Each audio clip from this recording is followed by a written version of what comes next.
Welcome back, Mosh Pit Podcast. We're here in Lodi once again at Wildwood Skate Shop. And I know a couple weeks ago when I posted it in Chaos, I was here. It's a really good venue. Come out here to mosh around with all the locals and shit. And we got heated here today. How you guys feeling? Amazing. Fucking fantastic. 2 thumbs up. I want to hear about your new album, Disassembly Line. Tell me about it. Like, what was like the thoughts about like naming it and like your thoughts behind it? I could speak about the music where we wanted to write really fast, quick beaters, like just ass beaters. So that's like musically, that's where it came from. Just not overthinking things. I think we wrote it in like a couple months, but then it took like 6 months to record everything. And lyrically, it was kind of everywhere. Joey had a lot of input on the lyrics, so you could probably speak more on that. Yeah. In terms of the symbolism and some of the explanations, the name Disassembly Line came from I had always wanted to write like an expressly vegan animal rights song. And that song ended up being the song called Splitting Saw. And I've wanted to write a song like that for like 10 years. And I referenced a splitting saw, which is a device they use at a slaughterhouse in that song. And I just thought it sounded cool. Disassembly Line, I thought it sounded cool. And when I Googled it, Capitalist Casualties, I didn't know about it in advance, but Capitalist Casualties dropped an album called Disassembly Line like 30 or 35 years ago. And I listened to it and I thought it was pretty sick. And I was like, all right, I'm down to a line with this and continue on. So that's where the name of the album came from. That's a good. I like that, and I like my personal favorite song is I think it was Civil. Oh, Civics. Or Civics. Yeah. Yeah. I like that one because it was just like, it was. I don't know how this is how I depicted it. It was just kind of like the government piece behind it and shit, which I loved. Oh, yeah. No, for sure. Well, Joey's really good at lyrics, so not all the ideas, a lot of the ideas were Joey's, but it was very easy for me to tell Joey, let's write a very like government-centered song. Let's put everything we can down in the short amount of time, and Joey fucking fired off. He fucking killed it. Yeah. In my opinion. Yeah, the song is supposed to be literal. That one's not really open for interpretation. And that was the idea with most. I think 6 of the 8 songs are supposed to be taken pretty literally, because in the past I've written a lot of stuff that was more open to interpretation and can be bent and molded to fit your mood, which is cool, because I think when you write lyrics, like, they aren't yours once you put them out in the world. People are going to do what they want with them and interpret them however, and there's nothing you can really do about that. But I wanted to try to do something different and put stuff out there where it was really obvious. And if you wanted to sing along, like, you knew what you were singing along to. Yeah. So there's an express vegan song. There's an express song about how I feel about the government and voting. There's songs about racism. There's songs about depression that are pretty straightforward. So yeah, that's a fun song. Yeah, I love it, and I love how you like close the album off with an instrumental. Oh, yeah. That was really hard, and I love how like, because I love when bands do that, because like I've seen like some bands do that, and it's just very just simple. But you guys were just like, we're gonna do an instrumental, but we're gonna fucking throw down for this instrumental, which I love. Fuck yeah. Yeah, no, yeah. That whole ending was because there wasn't very much space on the record. So I wanted to give it some breathing room, some air. So that's where that came from, and yeah, I'm pretty stoked about that. Oh yeah. Yeah. And getting into personal stuff, what is your hobbies other than music? I have no hobbies other than music. We're kind of the same, man. I like watering my plants. I think that counts. I like to play sports. I like to play tennis and basketball, Try to get active out there, Bro, you're a hooper? I didn't even know this. I'm a hooper to guys, so God. you can get the smoke, I'll cross you up, I'll dish out the way. A challenge. Dude, we should start pulling up shows and like challenging people to 3-on-3. Dude, 3-on-3? Can you hoop? For a free shirt? I cannot hoop. I'm like getting nervous. Not Roman. Jason's a You maybe. You gotta talk to Fuck Anthony. it, just put a table tennis in the pit. Yeah. It's over. It's over. I'll just out, dude. Fucking lay it in, dude, over people. So. I know. What about so did you answer? What was your hobby? Oh, a hobby. No, I didn't. I like to go out in nature. I like to hike and I like to travel. So I like to go to national parks. I like to camp. I like to climb things that look difficult to climb and sleep in dirty places. I love that. Because I feel like what people don't. I like asking that question because people don't realize that musicians have lives behind the curtain. For sure. And some people do. A lot of people just have that love for music, like you. And like you, just pure, just like enjoyment of it. Yeah. Listening to music. And I know you kind of answered this, but like, what was your main thing you wanted? Like, if you can narrow it down in one sentence, what did you want to preach with this new album, Disassembly Line? Pit. Yeah. Pit. Yeah, that it's okay to be mad about shit, and that you're not alone to be really mad about something very specific. Yeah, I like what you said about making things not as more literal. Because, yeah, I think that's what we kind of wanted to do. And you said it well. Because it's like, yeah, we didn't really want to beat around the bush. It's like, this is what we said. And I think we're probably just going to keep doing that, being more literal.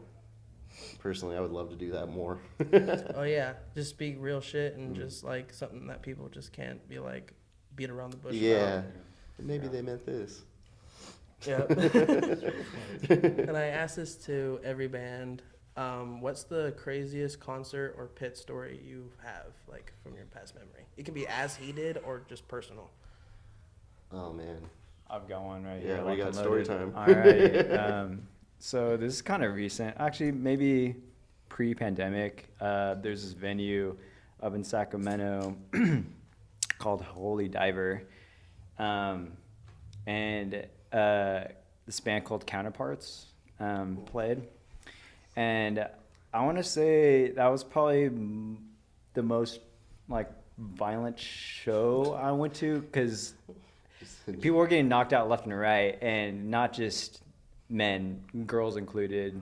I think I saw, like, 2 dudes get knocked out. One dude had, like, a broken nose, and, like, 2 girls got knocked out. So that was pretty crazy as of recent, yeah. So that was the most violent recent show I could think of off the top of my head, for sure. Yeah. They're getting it for sure. Oh, yeah. Sounds fun. Yeah. Right when you said that, I was like, "Oop, yep, that's a brutal one." Oh yeah. And if you guys ever been to Holy Diver, man, It's pretty small. small joint, man, and it's like upstairs too, so you could feel the floor vibing.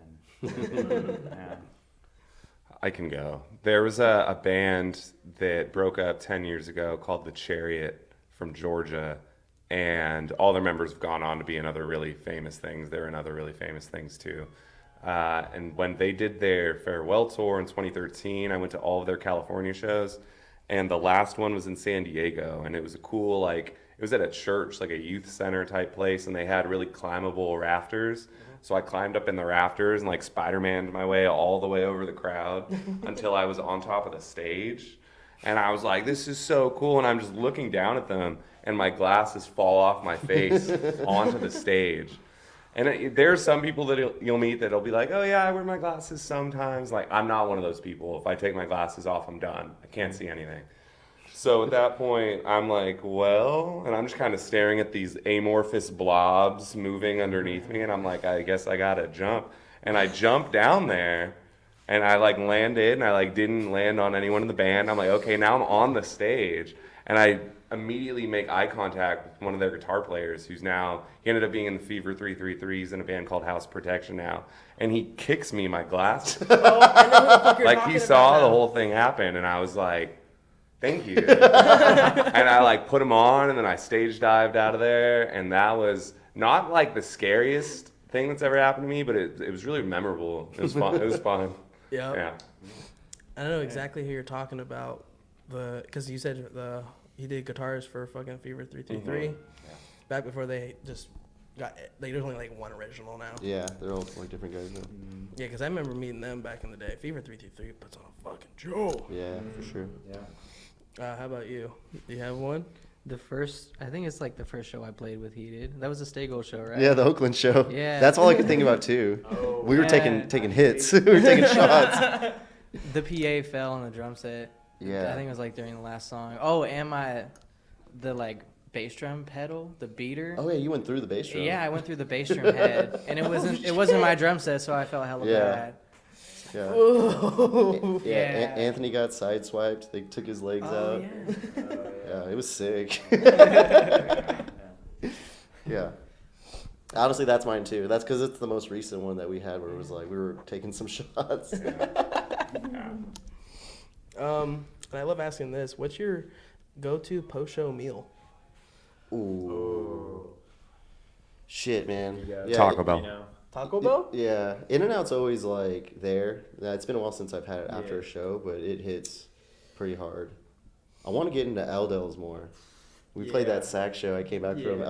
We have a Mexican spot called Alberto's, and yeah, I got their corn asada fries, and that was just like I finished them all. It was so like I'm just gonna have some. No, you got it. fucking destroyed. Yeah, I think that In-N-Out or Alberto's Yeah. might be my favorite. Like a For sure. good hefty burrito after a set, like late night, or a good In-N-Out burger. You can't go wrong. Oh, yeah. Both are smack. A nice thick burrito too. Oh, dude, Yeah. yeah. You got the visual. I go for the Cali burrito. So And how about you guys? Or how about you? Probably Cane's, honestly, Okay. because they're open late. But I also live off Taco Bell, so like anytime I'm down for Taco Bell. Oh, yeah.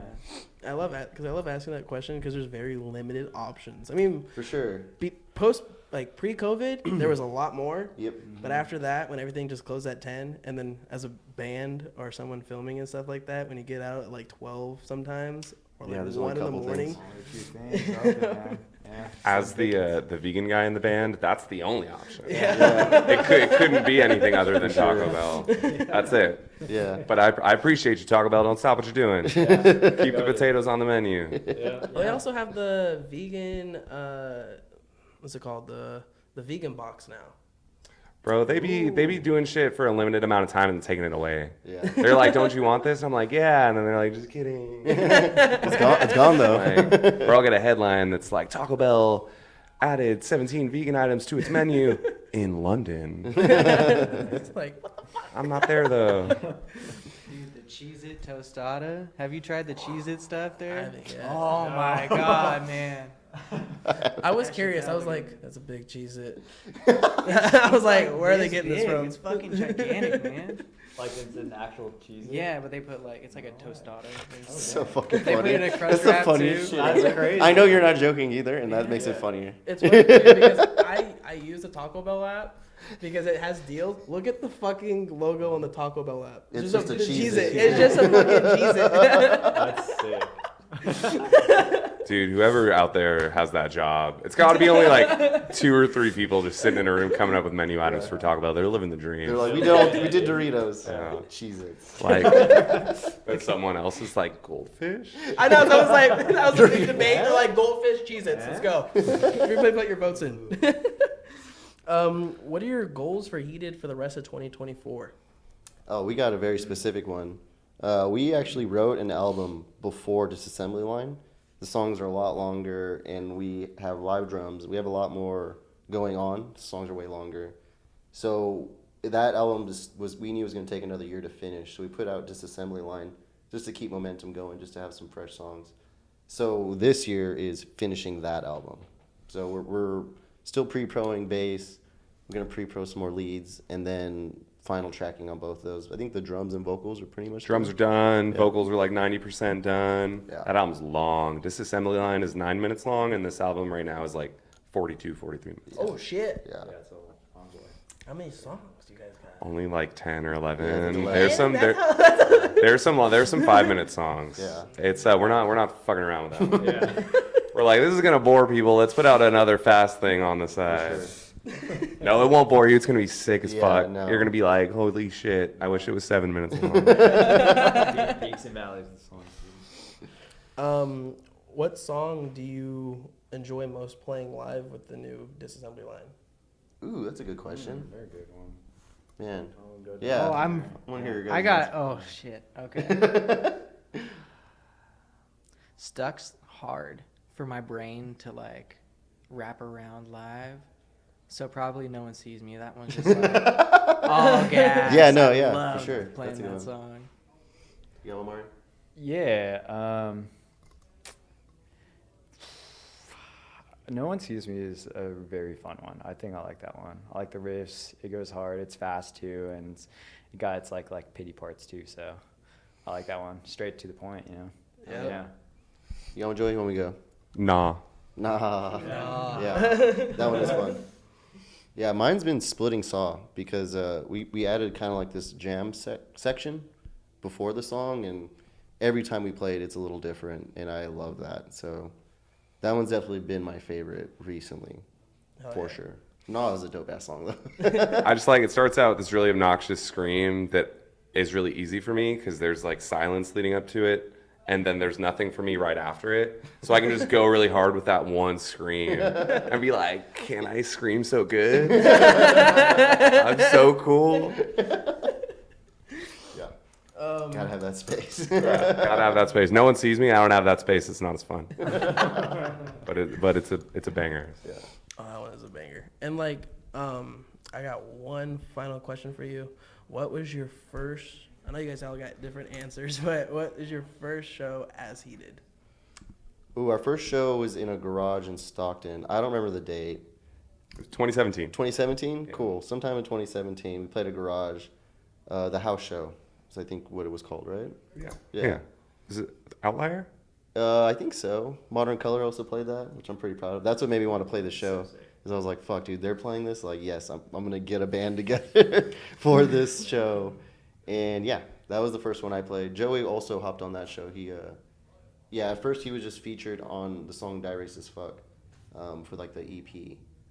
He was just featured on that, and then he's been on everything since that. Yeah, every music release, Roman asked me to come into the band full time. Roman and AJ, who's not here today, in 2020 during the pandemic when shows weren't happening. We wrote a shit ton of music. We wrote like 30 songs that we demoed out in Roman's at Roman's work, and That's right. Yeah, those are early demos. and there's still so much music that we haven't done anything with. And then my first show was in 2021, like as a full member of the band. It was Heated's first show back after COVID That was that warehouse, right? in Stockton at some sketchy warehouse. The sketchiest. And I So wanted to tight. throw another show there, but it got shut down. So I hit up someone I met at that show, this guy named Gannon, who plays in a band called Derogatory. And I said, hey, I want to play that place again. And he said, oh, we don't want to do that, but we want to try a new place in Lodi called Wildwood Skate Shop. And this place had never had a show before. And we ended up putting on a show that I think was the first hardcore show that was ever at Wildwood, with Foes and Chaos and Dolores and Scathe. It was a dope show. That's a good set list though of like dude, people. for sure. That's a good set of like group of people to have here. Dude, for sure. I'm still trying to play with those bands. All of them, for sure. And I do want to thank you again for coming on. I know it's been a minute. We're trying. You guys definitely don't know. We filmed before, and then the audio cut halfway in last October. Oh, yeah. At yeah. Lodi. It was It in was that Lodi. Halloween show. Yep. Yeah, that shit was sick. That was fun. And I was really enlightening in that interview. I had really good answers, and I seemed really smart. And I think I really painted the band in such a positive Yeah. light that I'll never be capable of replicating Yeah, again. ever again. We blew it. And you had a Spider-Man outfit on too. Yeah, and I was dressed as Spider-Man. That's right. Fuck. Some moments weren't meant to be captured. Yep. You had to be there. Release the Joey cut. Thank you guys again for coming on. Yes, And thank you. Yeah, You thanks guys for are having awesome. us. You guys are gonna have a great show tonight, and we'll catch you next time, Mosh Pit. Later.